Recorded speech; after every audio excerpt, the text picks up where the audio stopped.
Bonjour et bienvenue dans cette nouvelle vidéo. Je suis Sam de Phone Android et aujourd'hui je vous propose le test expresso du Realme 9. Le principe du test expresso est simple. Vous donnez toutes les informations importantes sur un smartphone, 3 atouts et 3 défauts, en moins de 5 minutes, le temps de prendre un café. Le Realme 9 est un smartphone qui se prête plutôt bien à ce genre d'exercice. C'est un smartphone qui offre une expérience plutôt complète à un prix qui est agressif, moins de 300 €. En effet, le Realme 9 est vendu en France à 280 € avec 6 Go de RAM et 128 Go de stockage. C'est un smartphone qui va se positionner directement face à la gamme Redmi Note de chez Xiaomi et face aux Galaxy A les plus abordables de chez Samsung. Avant de commencer, petit rappel des familles, comme toujours, le pouce vers le haut, l'abonnement et la clochette. Alors j'ai vu dans les commentaires que certains me suggèrent de me déshabiller pour avoir plus d'abonnés. Eh ben c'est non, désolé. Allez, garçon, un expresso s'il vous plaît.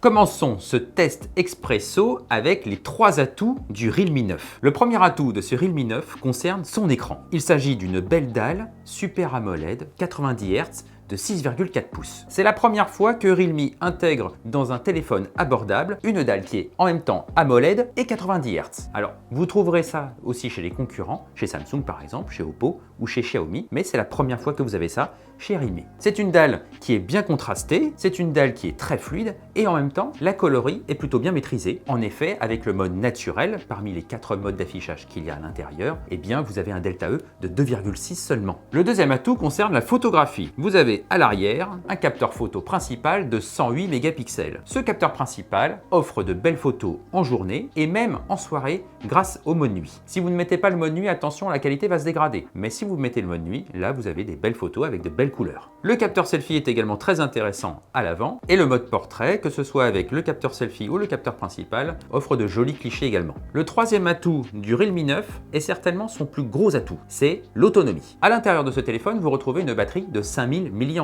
Avec une plateforme qui n'est pas très énergivore, vous obtenez une autonomie qui est très conséquente, environ 4 jours. En usage classique bien entendu. Franchement, 4 jours, c'est très bien. Et même pour les joueurs, ce smartphone offre une autonomie qui est plutôt bonne puisqu'elle atteint 6 heures avec Genshin Impact par exemple, avec ses graphismes par défaut.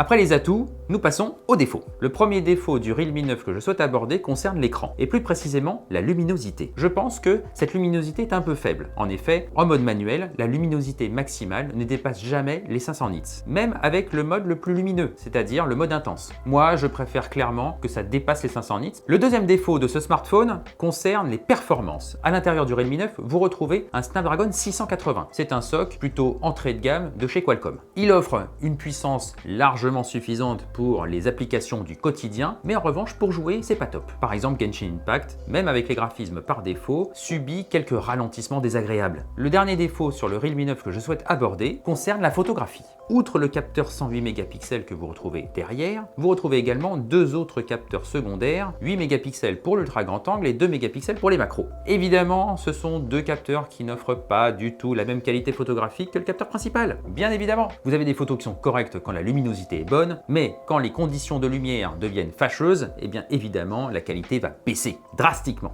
Comme souvent, ce n'est pas parce que vous avez plus de capteurs à l'arrière que la qualité globale sera plus satisfaisante.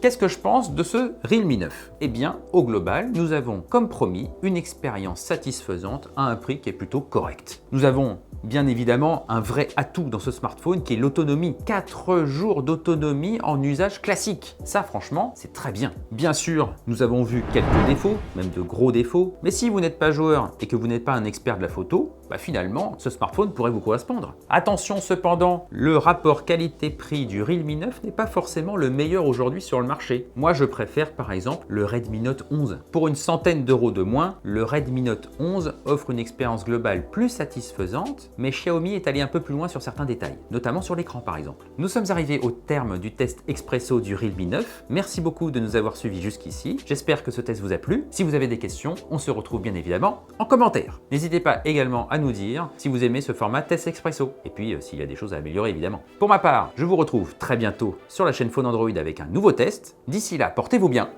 Ciao!